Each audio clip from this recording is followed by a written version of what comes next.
Hello, I'm Mercedes Stevenson, and this is the West Block: politics, perspectives, and players.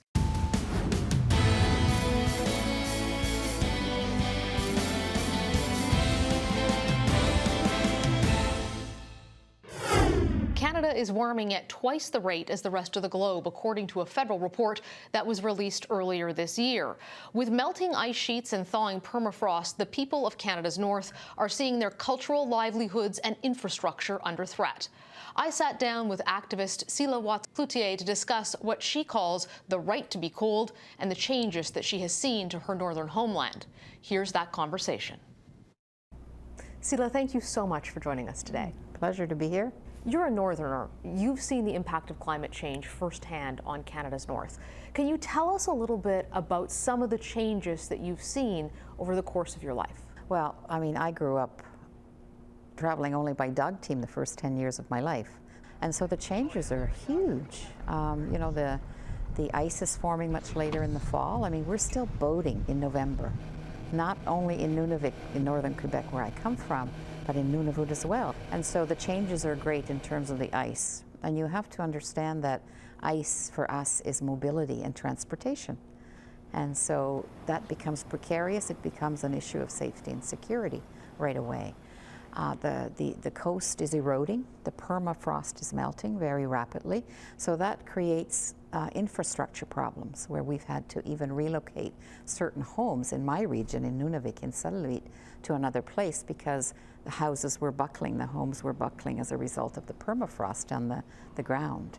There are new species of animals that have come that sometimes we say, oh, never seen that before, whether it's animals, fish, or insects into the north as it warms. These new species are making their way up. The tree line also, you can see the lush.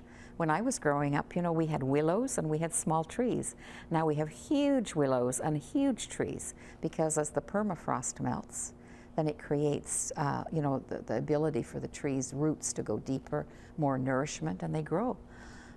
Lots of different changes that have happened in the Arctic since I was a child, for sure. And in particularly in the last 10, 15 years, there's much more changes happening. And that seems like a very dramatic rate of change. The alarms that should go up because it affects not only our world in the Arctic, but what happens in the Arctic doesn't stay in the Arctic. It is impacting everywhere else in the world as the ice melts, in particularly Greenland ice sheet that is melting. It creates that sea level rise in other places in the world. And so the geographical or the physical aspect of climate change that impacts the Arctic is one thing, but it's also about culture and the way in which Inuit culture is so remarkable and so ingenious.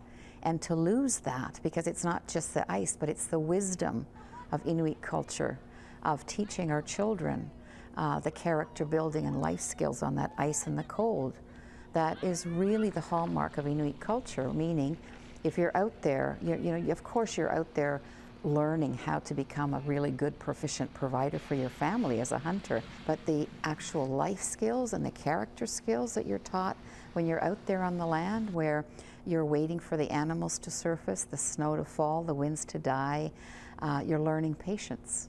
You're learning how to be courageous and bold under pressure as you're out there in that harsh environment. You're learning how to be persistent and not to give up until you have found the nutritious food that you bring to your families. You're learning how to not be impulsive and to develop your sound judgment and ultimately to become wise as a person making wise choices. That's what is at stake here. So the speed of these changes have really impacted our way of life. And so we're trying now to deal with the consequences of that history and the highest suicide rates in North America, as Inuit are known to have. And we want our children to start to embrace their lives, not take their lives. And so that wisdom of the land that I talk about, the character building, to be able to deal with stressful situations on the land, those life and character building skills are transferable to the modern world. If you have learned that through nature, you're often more able to adjust and adapt in the modern setting when those stressors come your way. And so it's not just the ice, it's not just the wildlife, it's really about our children and our families and how we want them to be able to make those choices that are life-affirming and life-giving rather than life-taking.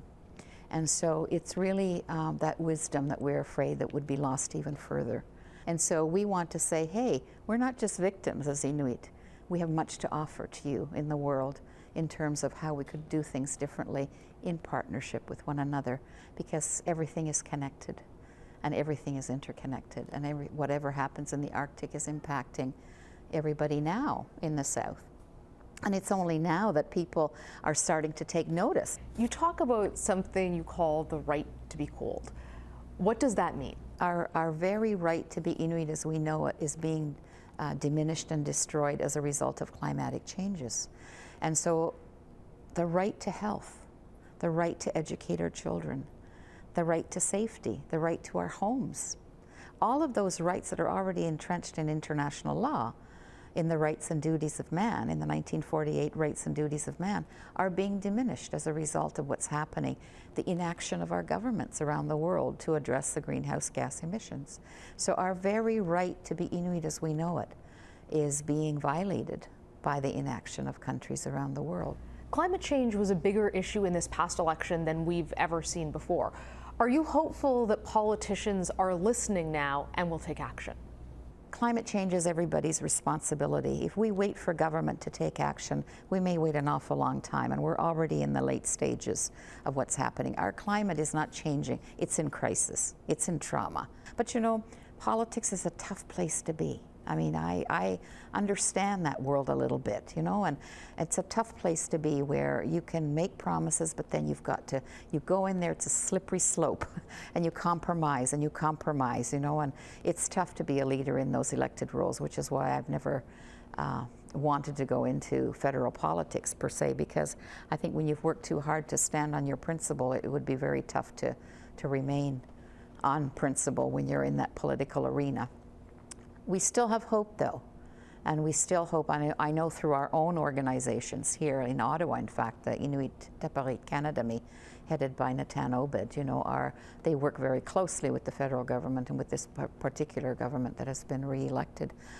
So there is those kinds of partnerships that have been building for some time now. But the reality, we know in Canada what the reality is in terms of what brings in the money for our country and how difficult that is to address those kinds of situations with Alberta and so on. So we still have hope that Canadians will come together and address these issues as urgently as they need to.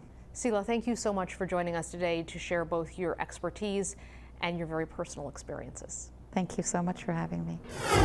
That's all the time we have for today. Thanks for joining us. For the West Block, I'm Mercedes Stevenson.